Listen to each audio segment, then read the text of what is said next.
Can't hear you, Sean. Here we go. Welcome to the Lakers Fast Break Snack Pack with my special guest, Laker Tom, the number one Lakers blogger. Please read his great stuff at Lakerholics.com. And I wasn't planning on a morning one, but our schedules all changed, seems. So I need to get Laker Tom on this morning to discuss some recent transactions that the Lakers have made. And we're going to discuss what he sees when he puts on his Nostradamus cap with the scenarios today in the Western Conference. So, Tom, let's get down to business. The Lakers made a couple of transactions today. They've, it looks like, are signing Shaq Harrison and Tristan Thompson to that active roster, so they'll be playoff available. And they're releasing Navon Reed, and we wish him well as he is no longer a Laker. What are your feelings on the two transactions, and how do you feel about Tristan Thompson fitting into the front court with Vando, LeBron, and AD? I think overall it was a good move by the front office. I thought that Reed had no chance of playing, and we really had two needs on the roster at this point in time. One was for a backup rim protector, primarily not because, at least in my mind, not because I don't think Mo Bamba can't fill that role. It's just that he's extremely foul prone. He racks up fouls so fast that you almost need a third center behind him. And I'm hoping that will be Thompson. I don't know what he's got left, but he's got a lot more heft, experience, and savvy probably than Wenyen does. Although Wenyen has a great motor, he's just undersized in most of those situations and is really not a rim protector per se. Thompson probably isn't either. I would have preferred them to get somebody else. I'm still perplexed. I guess it's the clutch thing that is preventing Nerlens Noel from being a logical option, especially at a minimum salary. But the Lakers at least they fill that role. They got somebody in there who filled that role. And I think also, you got to remember that these two guys are probably not going to see any minutes unless somebody gets hurt or things really turn around, or we win a lot of games and there's a lot of garbage time. They're not going to be difference makers. So if you keep that in perspective, that they're just a final tinkering and balancing of the roster, you bring in and you got a third big man, and we've seen that we've injury prone big men. Both of our big men were out, and we only had one center, and that was Wenyen, who was terribly oversized. I love how he plays and his effort that he makes and so forth, but there's just certain limits of what you can do. And then Shaq Harrison. I think Shaq Harrison to me was the more important of the picks because of the problems possibly with Dennis Schroeder. He's having trouble with his Achilles, and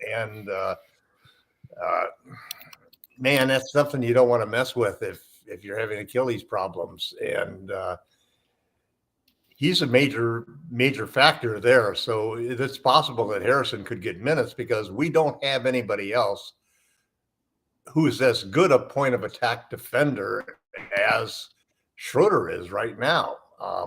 And while Dennis gets beaten and he doesn't have size and on offense, he sometimes doesn't have floor vision. He's not always looking widely. He gets tunnel vision on the offense, but he can score and he's quick and he can get to the basket and he's not a bad shooter. He's just a sort of an average shooter. But Harrison sort of falls into the role that Gary Payton did for the Warriors last year, in my opinion. A guy who, he's going to be another Vanderbilt in the corner on offense, although he's a good cutter and he does move. He has good movement without the ball. but he is capable of locking up certain types of players on defense. And he's sturdy, he's quick, he's got great lateral movement, and he reminds me a lot of Peyton, and he's been playing on the Lakers G League team, so they have a good feeling for him. He just went out to Portland. I guess his last game was with Portland, and he had 4 steals in that game. So he's a guy who theoretically could get some minutes if Dennis can't go. And he's got more size than Dennis, and he's got more body than Dennis. He's a fairly well-built stud, and he's a sturdy type of defender. He's a type of guy he reminds me a little bit of Drew Holiday in that he's a pesky guy or Gary Payton Jr. in the playoffs last year, especially in the finals, who can really give certain types of scorers problems. And we needed a guy like that, and we needed a rim protector. So, at least the Lakers made those moves. They made them on the last day of the year because that minimizes the amount of luxury taxes that they'll have to pay as a result.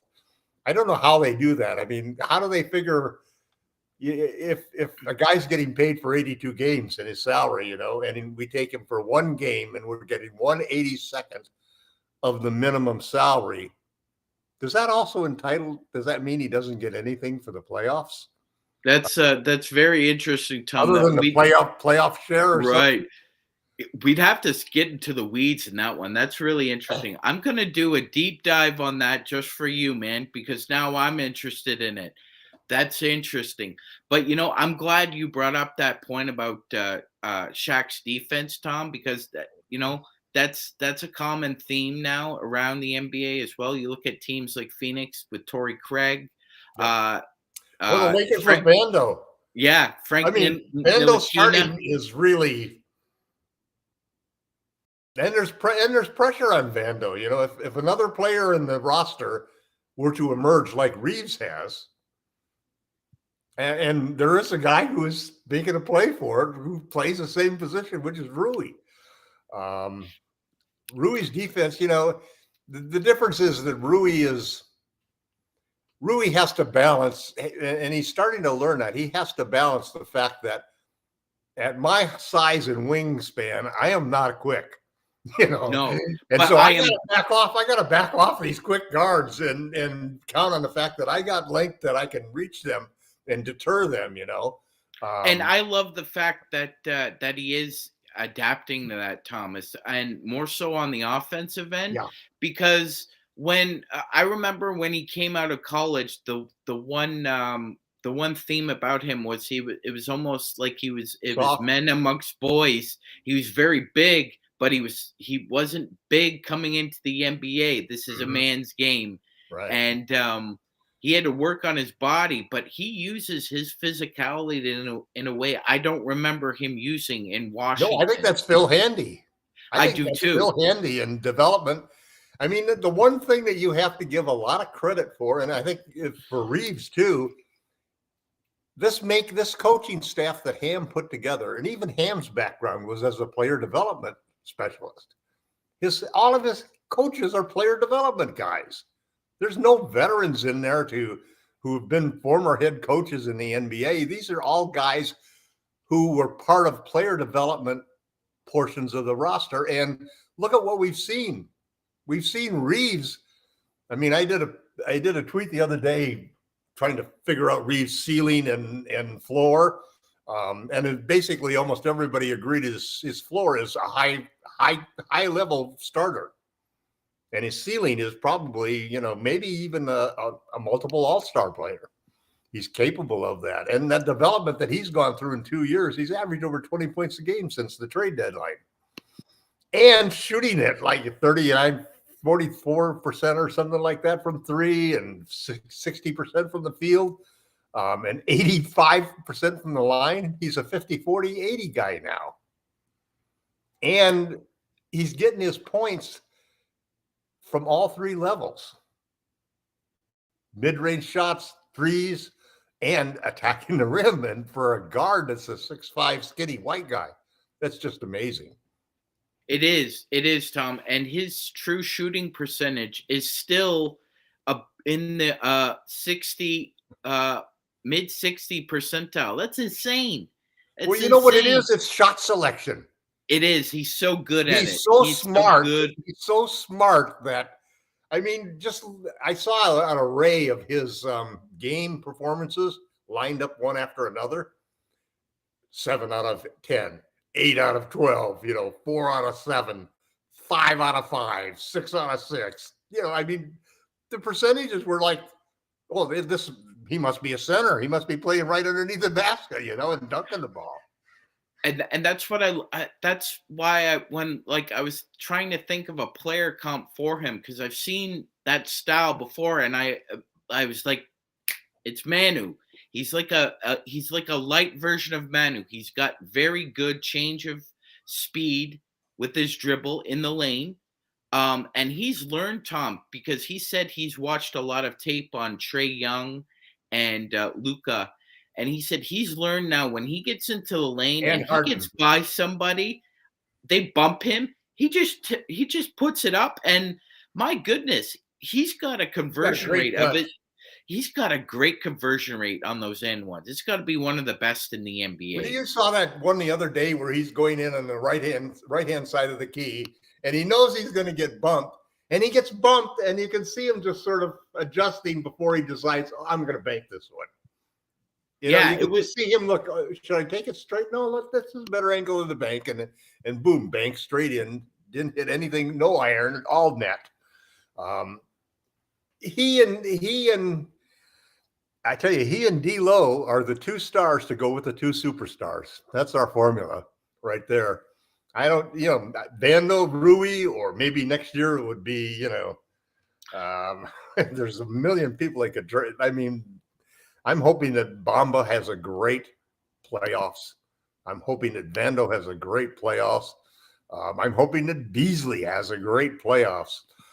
And every single player that we've brought in on those other moves, and you hope maybe this could apply to the two guys we just signed. And I love the way D'Lo and Austin Reeves complement each other, Tom. And I remember trying to convince Gerald and other Laker fans that eventually, come on, you got to put Austin in the starting lineup.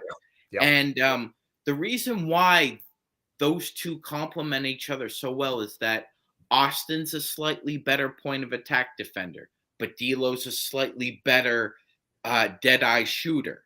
But they're both improving in the other one's weakness is the other one's strength.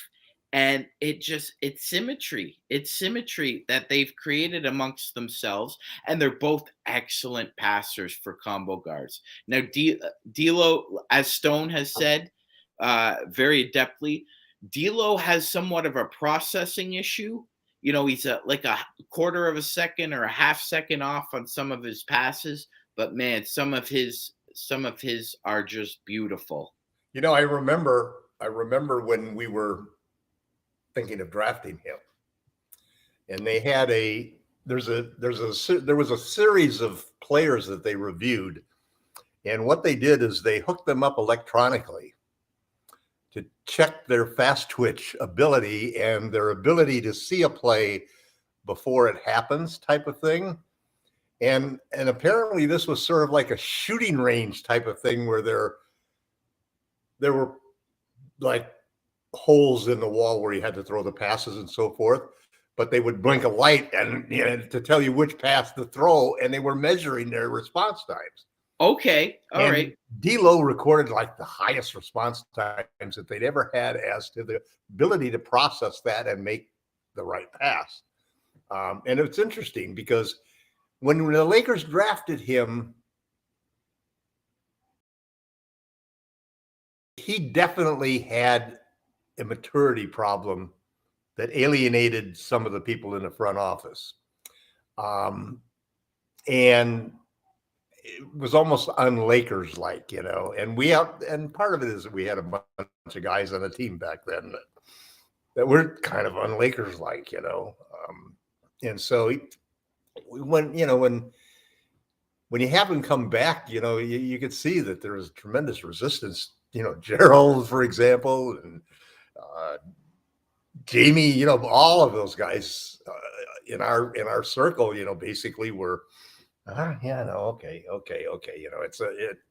We got rid of Russ, okay, but his play has to have impressed people because, and what it is too, it's not, and even the most important thing to me, Sean, has not been how he scores and how well he's played. It's his ability. Between him and Reeves, they are two of the cagiest offensive guards in speed and control of the tempo.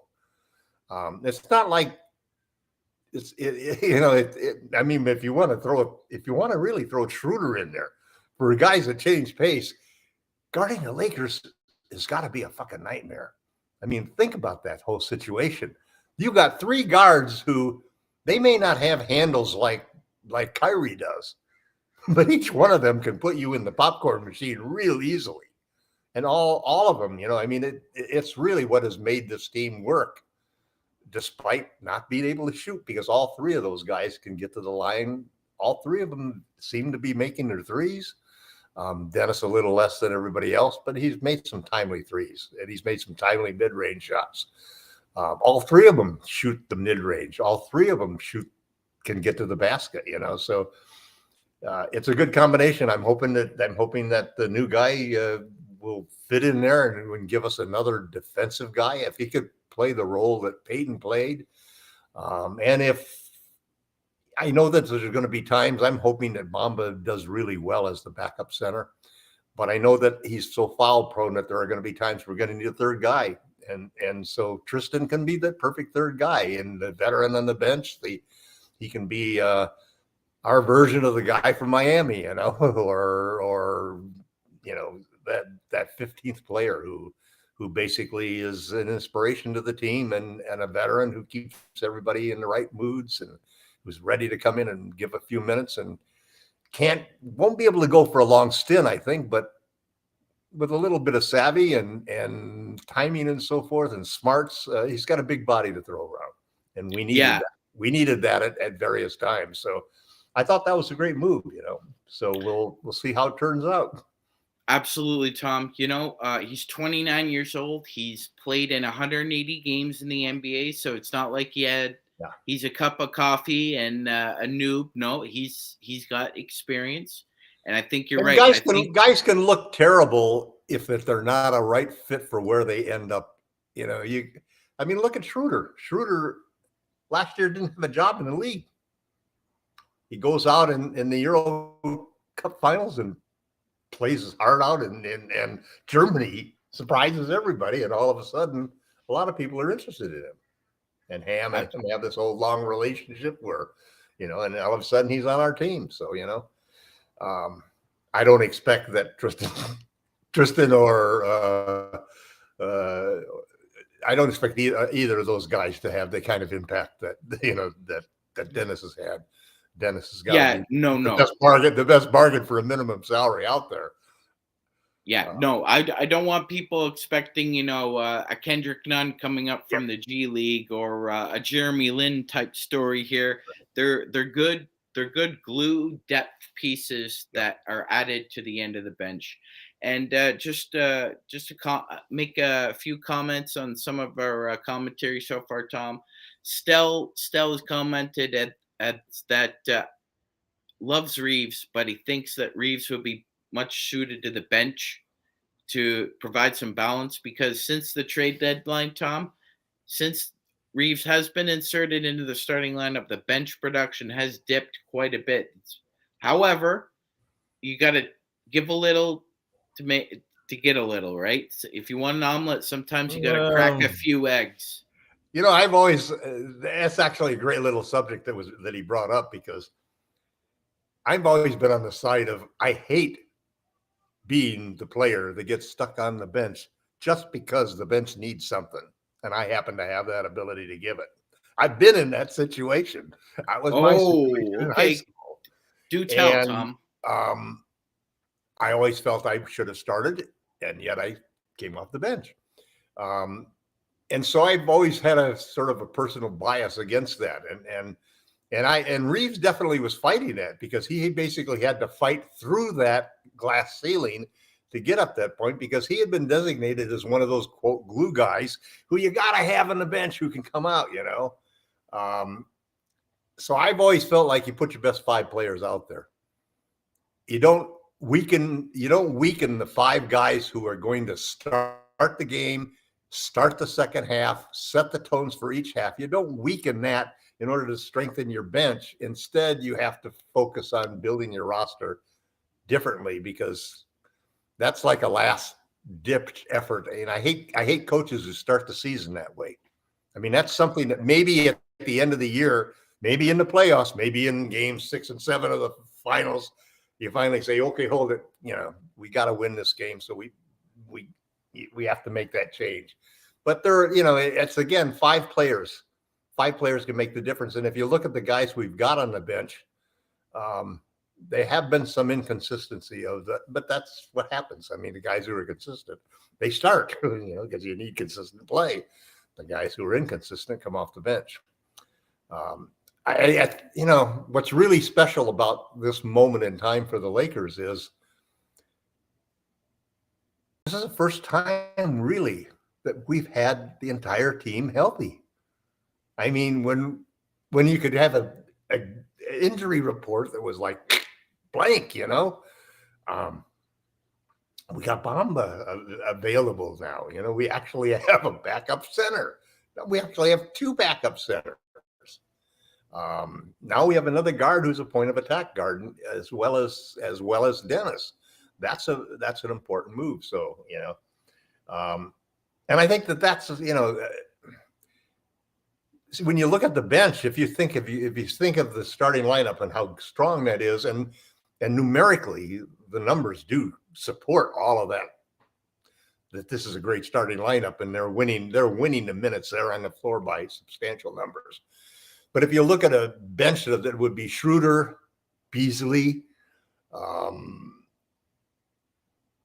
guess Troy Brown would be the small forward, Wenyan and Mobamba, that's a potentially really strong second unit. I mean, that second unit, I think, is going to be a top 10 second unit in the league. Now, a lot of it depends on Dennis because he's really he and Beasley are the scoring engine from that. And if Beasley can continue to shoot like he's shot recently, that would be great.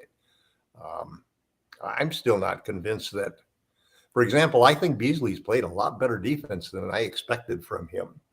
And I think he's been a lot more diverse in ability to get to the rim and to score inside. He hasn't just been a 3-point shooter. And I've been impressed with there are very few guys in the league who you think that shot's going in because of how quick he gets it off. And, I mean, he only needs just a little bit of air like Curry to get a shot off. So there is a difference between guys who can get 10 shots a game and guys who can only get 2 or 3 shots a game. And he definitely gets them. So go on. What other comments have you got from the commenters? Yeah. So that they'd like to know.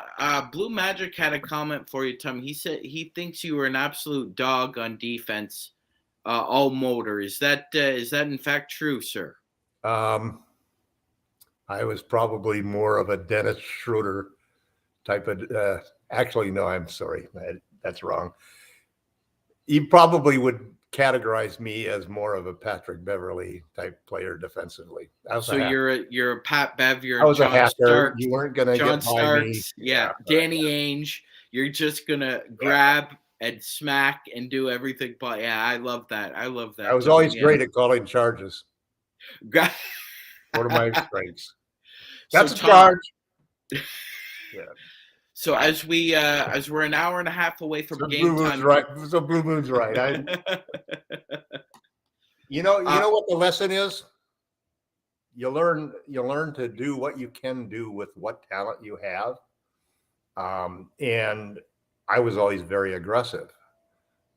It was sort of a reactionary thing from being the skinny white, half white, half Chinese kid everywhere I went, and so I grew up in Southern California in a town that was half black. So I played basketball that way, and I was that way in everything I did. And so the thing that gets me is who do you hate to get defended by? And I used to look at the other side of it. Who do you hate to have to cover? What I hated to have to cover was the guy who was always moving, who was always running around, the Steph Curry type guys. They just wear you out. You don't have anything left on offense after running after those guys. But the other side of it is, who's the guy that you hate to defend? It's the pesky little guy who just hounds you everywhere. And so that was me. I was the hounder. Got beaten a lot of times, no doubt about it. But, Absolutely. And we're just getting word now from Darvin Ham that today Dennis Schroeder will be a game time decision. He said AD and D'Lo are probable and LeBron is questionable. As for the Utah Jazz, they've decided to wave the white flag on this game. THT is out. Rudy Gay is out. Lauri Markkanen is out. Walker Kessler is obviously done for the year from a very bad concussion. We wish him a speedy recovery, and hopefully he's back to his self next season. And Colin Sexton is also out, Tom. And ironically, Tom, they have five players? Yes, all five. Yes. And ironically, Tom, here's a scenario for you. I think there is. I'm going to do a deep dive on this eventually, but I think there is what I'm calling the Lazarus effect in the NBA when it comes to player injuries and then finding your life again when you see the Lakers on the schedule. Oh. Colin Sexton, Tom, missed 20 straight games due to injury. But then the Lakers were on the schedule. Yes, and he magically was able to be medically cleared for that game, and now they've shut him down for the rest of the year. Yeah, right. Shut him down. So the Jazz are very shorthanded today, Tom. We think that D'Lo is probably going to play. We're still not sure about LeBron and AD. If you put yourself in Darvin Ham's shoes, Tom, if you were Darvin Ham today, who would you play? Who would you sit? What would your expectations be for the game? And Tom, what do you think the final scenario is for the Lakers when the schedule is all said and done tonight? I think we finish seventh. I don't see. It's just like the Jazz are taking no chances on anybody getting injured and anything at that point. Let's call it a season. We've done that, and you've got so many teams doing that it's hard to imagine any of these upsets that would be necessary to change things around. So I think that things are the way they are, and we're going to go on Tuesday. We're going to play probably the New Orleans Pelicans. There's a chance that it'll be the Minnesota Timberwolves, but most likely the New Orleans Pelicans. And we'll be the home team. And we'll win that game, and we'll have Wednesday, Thursday, Friday off to do a little practice, actually, a couple of practice sessions, and get everybody healthy and so forth. So I think today's game, it isn't going to be as crazy as putting a guy in for 4 seconds so that he can claim an Ironman record. But I think that you'll see very little of LeBron, AD, and so forth. I think that this will be a game where if D'Lo plays, Reeves and D'Lo will be the scorers, maybe Schroeder. It's going to be an ugly game. Everybody will be just talking about all of the other results and so forth. And I don't think there's going to be any surprises. I think, it's hard to think that, although, it's kind of funny. I guess today could be the last bastion that the league needs to do to improve the quality of the product, because you should expect on the last 2 or 3 days of the season to see all of these great matchups that are lined up in the schedule, but we're not seeing them because teams are deciding to rest players. You're muted. Can't hear Tom, you. they have to do it very, very almost cloak and dagger like now, because previously there was a very, very ostentatious example of this when the Spurs and Clippers and Thunder Remember were that? basically playing jockeying for seeding. And it bit all three of them in the ass, as you remember, Tom. The Spurs lost in the first round. Well, I The guess they're investigating the Mavs now. Mavs over the same issue, Yes, because it looks like they were just plainly resting guys so they could keep their top 10 pick from the disastrous KP trade that they made. And my God, Tom, looking back in hindsight, they've really handcuffed themselves. Yeah. And before we go, I wanted to just get your thoughts on the Eastern Conference playoff picture. Because it's all set. The West is kind of still up in the air, all from 1 through 10 right now, but we know what's going on in the East. So, Tom, your quick prediction on first, I'll get you on the 4 and 5 seed. This is probably the most juiciest matchup in the East. It's the Cavs against the Knicks. The Cavs had a 31-9 home record. They're very good at home, Tom. The Knicks have been one of the best road teams as far as point differential. Do you think it's Jalen Brunson and Julius Randle against the Cavs, Evan Mobley, and their dynamic backcourt? Who do you think wins that battle, Tom? I think the Cavs win 6 games. I just think they have too much firepower for New York. You would think that New York would need Julius Randle to have just a stupendous series, and he's played well this year. It's a great rebound year for Julius, but he'd have to be nailing threes left and right in order for them to. I don't think the Knicks can handle them inside. I think they've got too much size for them inside, and the backcourt is too quick and too high scoring for them. Absolutely. And, they've picked up Donovan Mitchell, who is a proven playoff performer. My goodness, he scored 50 points in a playoff game before. So, yeah, that, like you said, firepower. Him and Darius Garland, who we both love, by the way, and thought that if we hadn't traded that pick, that's who likely would have been selected by the Lakers. But we digress about that one.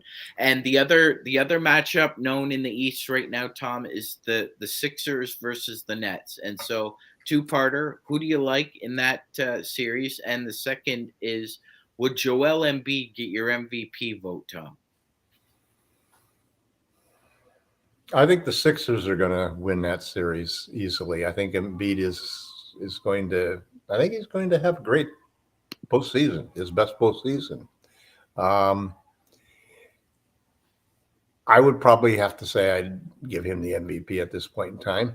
I mean, at least he's had the courage to go out and play every game, and have big games. And it's like any contest like this, most recent memories sticks really counts a lot. And he's had some big games and big moments. And so, to me, that's what MVP is all about, more than anything else. When does your team need you, and do you come through with those big moments? It'll be interesting because he's got to prove what Giannis had to prove, that you can win. It's so it's the first step probably for the 76ers, I think, is for Embiid to win an MVP. And then the next step for them is for the team to win a championship. You hope that that's the route that they're going upon. Although a lot of times, guy gets that MVP and you never get over that next hump. Absolutely. And Tom, to finish off the East, we've got the 2 playing games. Now, Tom, we are Laker fans. We do not root for any other team. But I got to be frank. I have a soft spot for Patrick Riley. I really do. I love the guy. Even when he was a Knick and a Heat, I've loved the guy. So if the Heat win the play-in against the Hawks, Tom, they draw the Boston Celtics. And I think that is a horrible matchup for them. I think that having to guard Jimmy Butler when we know what kind of performances he delivers in the playoffs, I just think it's a bad matchup for the Celtics. I think the Heat can beat them, similar to the bubble in 2020. If you remember, Tom, the Celtics thought they were rolling high then, and a lot of people had anticipated. But isn't that a good thing what you're talking about? The Yes. Celtics losing? Yes. Wait a minute. Yes. Wait a minute. I mean, there's certain things that are, are good, babies smiling, people getting married, people being in love, weddings, anniversaries, birthdays, Celtics losing, Lakers winning, those are the things that the life is all geared around. So, but anyway, go on. So yeah, no, absolutely. So my question to you, Tom, is this, and I posed to Joe and I'll pose it to you. Of the teams who are most vulnerable right now at the top. So we will look at the Bucks, the Celtics, the Nuggets, and the Grizzlies. The two teams I think who are the most vulnerable at the top of that list would be Denver and Boston. Now, which matchup? Do you think Denver and Boston are more vulnerable than the Grizzlies? And I think it depends. I think it depends on the matchups, Tom. But I do think losing Adams is huge for them. I don't think that people realize how big of a loss that's going to be. Triple J, I think he's probably. I really want to see Brook Lopez win Defensive Player of the Year, Tom. Just his back issues from last year. Brook go. What a big mistake. Yeah, that was Magic's Waterloo. I'm not sure what he was thinking on that one. Brook just seemed a lack of appreciation for the modern game and the ability to stretch the floor. Yes. You know what, Tom? Denver's been stumbling. They really have. The past 30 games, their point differential is basically at zero. I don't have them coming out of I don't have them being in the final or in the conference finals. I have the Lakers taking the Grizzlies, and then in the next matchup, I think I have the Warriors surviving, and we take the Warriors down. And I think, meanwhile, on the other bracket, the Clippers are who we end up playing the finals against. And we beat the Clippers, and then if we beat the Clippers, there's only one other possible scenario for the NBA Finals, which is that we beat the Celtics. Oh my God! I mean, that would be what other path toward greatness, toward LeBron being the GOAT, the Lakers being the 18 title holders, is there than to route it through, one after another? The Grizzlies and all of their big mouth people, the Warriors, who were the previous champions, the Clippers. They give them credit. They made the conference finals. Okay. So, we'll give a little love to the Clippers even. They made it to the conference final. They got swept 4-0, but that's okay. And then the Celtics, who in the battle for number 18, lose to the Lakers and LeBron, who started the season 2-10. That's incredible. We're approaching 43 wins and we started 2-10. It is an incredible. And not only that, we also lost 4 games during the road because of the refs took them away from us. Yes. And then we blew 3 or 4 other games by just sitting guys. Yeah. I know. Darvin learning how to coach cost us about 8 games. Learning how to shoot free throws. We easily could have been a 50-win team. We could have. Actually, if we started the season with this roster, we could have been a 60-win team. It's funny you say that, Tom. The Lakers' goal at post-trade deadline was to win 16 games. They met their goal. Yeah, and they could make it 17. 17 is a magic number for us also. Because after today, we'll have 17 games to win to be the 18th NBA champion. Wow, that Tom. Win the play-in game is 1, and then 16 4 series. 4 times 4. Tom is talking about a lot of karmic numerology here that's kind of blowing my mind right now. It's happening. But it's so true. It's happening. That's incredible. That's incredible. Basketball gods are sending us little messages. But Tom, read them. Kenneth, our colleague, is also on the chat, and he's stating he also thinks Denver, as a 1 seed, could be in trouble. So, Tom, do you think if they played a team like the Pelicans or the Wolves, there could be, a Denver Nuggets Sonic situation where the 8th seed just rips through the 1 seed? I think Denver will win the first round. It's the Clippers they have to worry about. Right. They'll run into the Clippers in the second round. So you feel pretty confident, Tom, with the Clippers shorthanded without Paul George, that they can defeat the Phoenix Suns? Yes. Okay. How do you think it'll be a 6 or 7? I think it'll be a 7-game series. You just like the Clippers' depth in that situation. Watching the Suns 6 through 10 players play against us the other day, you weren't impressed. I had some second thoughts, but no, I generally do not believe that the team. I just don't think that they can play good enough defense against the better teams. And the Clippers' depth will kill them, I think. It's funny. The Clippers, there's something about them that is befuddling. They almost have a mental block that prevents them from being great. And it starts with the superstars on the team. Kawhi, 4 bounce, 1 championship, and that's all he's really done other than be the pioneer that sets the standards for load management for everybody else in the world. And then you got a coach, Ty Lue, who's a terrific, brilliant coach, and yet at times he's ready to quit, man. And I have serious questions. If they don't go far, I don't think Ty's going to be back. I think he just, every coach reaches a point where you guys have heard everything you say, and you can't, they need a new voice. It just happens, even though the team changes and new guys are added and so forth. There's just a point in time when you need to make a change, and so I do see the Clippers.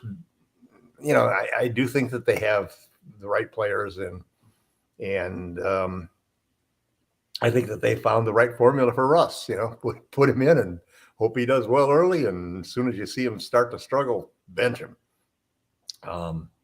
And I'm happy for Russ. I don't have any hard feelings about that whole thing. My attitude has always been, when we get a player, okay, even if I don't agree with the deal, let's figure out how we can make it work. Because there are a million ways to win. We all know that. A million ways to win. Absolutely. Tom, I'm gonna be honest with you. That mental block you were talking about.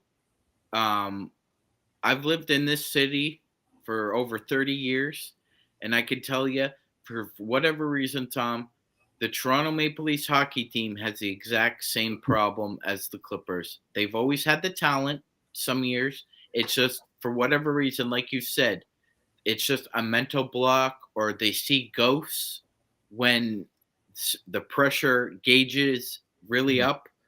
And for some reason, they just haven't been able to break through yet. But you're right. The talent's always been there. It's just, for some reason, some of these organizations can just not break through that membrane of negativity, and we're just the lovable losers, and that's all we're gonna be. Right. And we should just be satisfied being the bad news bears, right? Then you look at a team like the Milwaukee Bucks. I mean, they have to be the smallest city in the NBA, right? Milwaukee. And who wants to go to Milwaukee? Maybe Oklahoma's a little bit smaller. Oh, yeah, you're right. Sorry about that, Oklahoma. But yeah, they're small. When you think about that, and OKC, come on, how can you not offer like 10 first-round draft picks to get the number 1 pick this year. We'll give you 10 of our 19 first-round picks to get Wembanyama. I mean, think of what that would do to the whole league. All of a sudden, it would be like, geez, 10. And teams are gathering these picks just basically. I mean, it's the new version of the process. It's the new updated process. You're right. It'd be hard. It'd be hard to not make that offer, Tom. Yeah. I got to be honest with you, though. If I was Sam Presti, I would feel almost like distraught, like sick, if I had to include Chet Holmgren and Jalen Williams. If you want one of those guys, that's fine. Oh, you might even include one of those guys? Well, I think Houston would ask for, or San Antonio would ask for him, Tom. But I just think that Jalen Williams kid is really special. And if I was the Thunder, I wouldn't move off him. No, I'd be more willing to trade. Yeah. He looks really good. Yes. You know which Jalen Williams is going to survive and thrive. Yes. Yeah. Yes.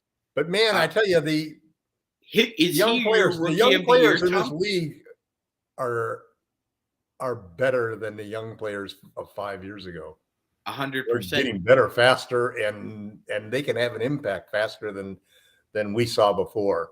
The league is getting younger, and the guard is changing rapidly. Would Jalen Williams be your Rookie of the Year, Tom, or would you still give it to Paolo Banchero? I think it's just like the MVP, man. What happens most recently is what matters most.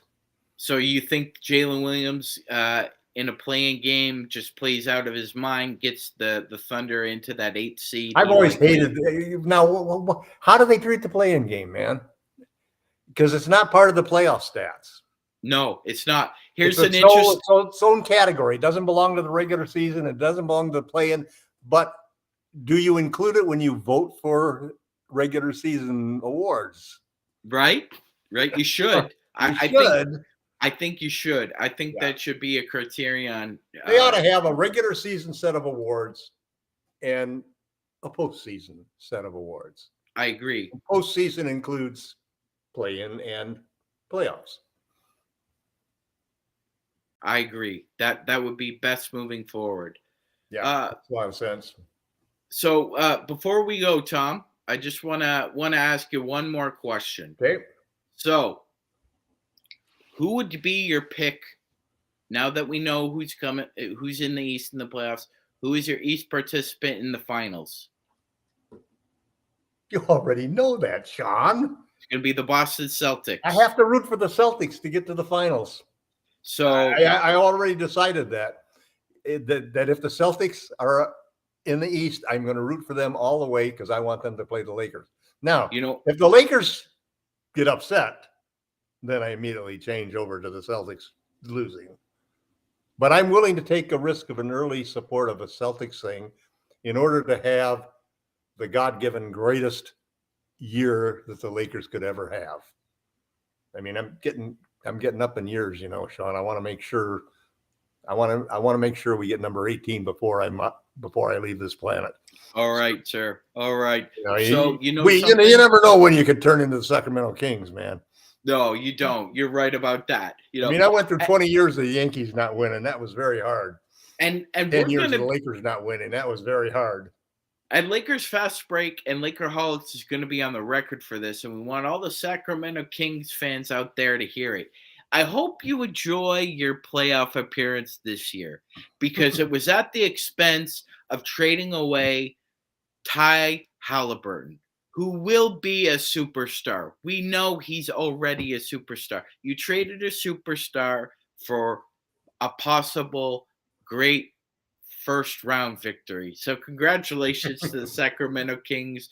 You cut off your nose to spite your face. You may be laughing right now, but I think everybody else is going to be laughing. When the Warriors take them down, they will wish that they had chosen the Lakers. Why do you think the calculus was there for them to do that, Tom? Like you said, the season series, the Warriors have dominated them. Yeah, and they match up. Us.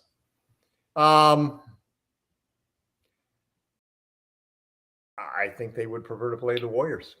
You think it's just Mike Brown's familiarity with their system and their And players? Mike Brown, yeah, well, also too, because Mike Brown, listen, Mike he Brown is a leaving great. Mike Brown leaving the Warriors was not a non-event.